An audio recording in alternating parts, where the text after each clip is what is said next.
बच्चों, वाक्य विचार के इस भाग में आपका स्वागत है। अब हम आगे बढ़ते हैं मिश्र वाक्य के साथ। मैंने आपको इसकी परिभाषा पिछले वीडियो में बता दी थी, जिसमें एक प्रधान उपवाक्य होता है और एक आश्रित उपवाक्य होता है, उसे हम मिश्र वाक्य कहते हैं।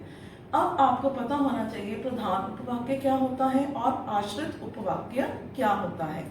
जिस वाक्य में आश्रित उपवाक्य एक वाक्य दूसरे वाक्य उपवाक्य के ऊपर आश्रित होता है, तभी वह पूर्ण वाक्य का रूप धारण करता है, उसे हम मिश्र वाक्य कहते हैं।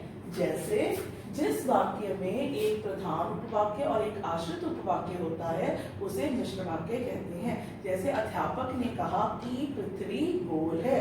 अध्यापक ने कहा प्रधान उपवाक्य, पृथ्वी गोल है आश्रित उपवाक्य। यह वाक्य जो है वो इस वाक्य के ऊपर आधारित है, तभी ये दोनों वाक्य मिलकर एक वाक्य का रूप धारण करते हैं। इसीलिए अध्यापक ने कहा प्रधान उपवाक्य कि पृथ्वी गोल है आश्रित उपवाक्य। यह वाक्य अपनी पूर्णता के लिए इस वाक्य के ऊपर आधारित है।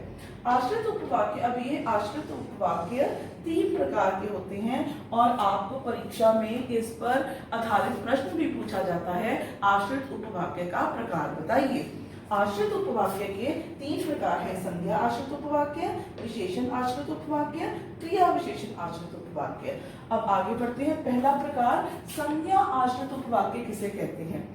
जिस वाक्य में आश्रित उपवाक्य जो है वो प्रधान उपवाक्य के कर्ता की क्रिया और कर्म को पूर्ण करता है, उसे हम आश्रित उपवाक्य कहते हैं। यह तो है व्याकरण के आधार पर परिभाषा, लेकिन यदि हम सरलता से इसे पहचानना चाहें तो इसे हम बहुत ही सरल ढंग से पहचान सकते हैं। इसकी पहचान है कि जहां पर भी आपको यह योजक शब्द की मिलेगा, क को छोटी ई की, जहां पर भी आपको दिखाई देगा जिस भी वाक्य में, तो आप बड़ी सरलता से पहचान सकते हैं कि यह संज्ञा आश्रित उपवाक्य है।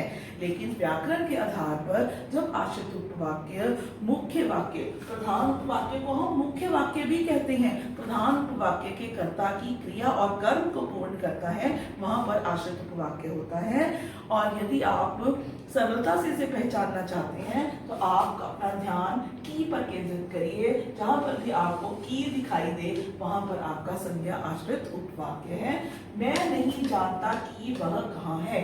अध्यापक ने कहा कि पृथ्वी गोल है।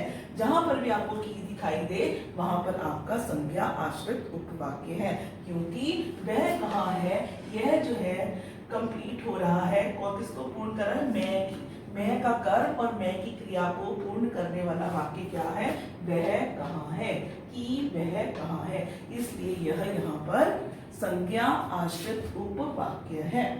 अब यहाँ पर आपका आ गया विशेषण आश्रित उपवाक्य। जो आश्रित उपवाक्य मुख्य वाक्य की विशेषता को बताता है, उसे हम विशेषण आश्रित उपवाक्य कहते हैं। इसकी पहचान है जो जिसने।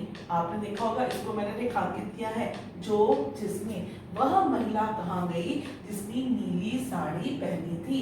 महिला की विशेषता क्या है? प्रधान में वह महिला कहाँ गई, ये क्या है? वह महिला कहाँ गई, प्रधान उपवाक्य, और जिसने नीली साड़ी पहनी थी आश्रित उपवाक्य। अब आप जिसने से आप पहचान कर सकते हैं कि यहाँ पर विशेषण उपवाक्य है, क्योंकि आश्रित उपवाक्य प्रधान उपवाक्य की विशेषता बता रहा है। तो इसको सरलता से आप जिसने से, जो जिसने, वह महिला कहाँ गई जो नीली साड़ी पहनी थी, वह महिला कहाँ गई जिसने नीली साड़ी पहनी थी। तो इससे आप समझ सकते हैं, बहुत सरलता से इसकी पहचान कर सकते हैं कि यह विशेषण उपवाक्य है।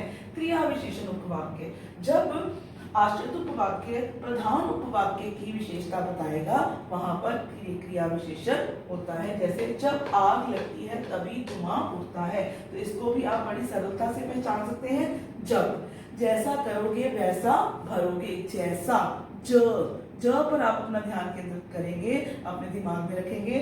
ज वाले शब्द, जब आग लगती है, जैसा करोगे, जैसे ही मैं बाहर निकला वैसे ही बारिश होने लगी। जैसे, जब, जैसा, जहां पर भी आपको ये ऐसे शब्द दिखाई दे, दो संबंध बोधक, जब आग लगती है तब धुआं उठता है, जैसा करोगे वैसा भरोगे, जैसे ही मैं बाहर निकला वैसे ही बारिश होने लगी। तीनों वाक्यों में ज शब्द का अनुमोदन हुआ है, जब, जैसे, जो। तो इन शब्दों से आप सरलता से समझ सकते हैं कि यह क्रिया विशेषण आश्रित उपवाक्य है। एक बार हम और इसका पुनरावृत्ति करते हैं। संज्ञा आश्रित उपवाक्य में मैं नहीं जानता प्रधान आश्रित उपवाक्य कि वह कहाँ है, आश्रित उपवाक्य, आश्रित, ठीक है। मैं नहीं जानता प्रधान, और जो ये जो योजक शब्द के साथ जुड़ा हुआ वाक्य है यह आश्रित उपवाक्य है।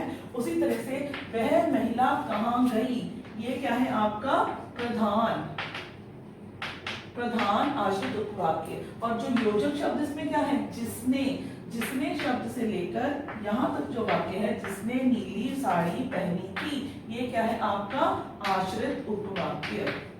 जो भी योजक के साथ जो वाक्य होगा वो आपका आश्रित उपवाक्य है। क्रिया विशेषण जब, आपने ज से ध्यान में रखना है, जब आश्रित, और तभी धुआं उठता है प्रधान, ठीक है। आशा करती हूँ आपको मिश्र वाक्य संबंधी कोई भी संशय या भ्रम नहीं रहा होगा। फिर भी कोई डाउट हो तो आप मुझे व्हाट्सएप पे पूछ सकते हैं। धन्यवाद।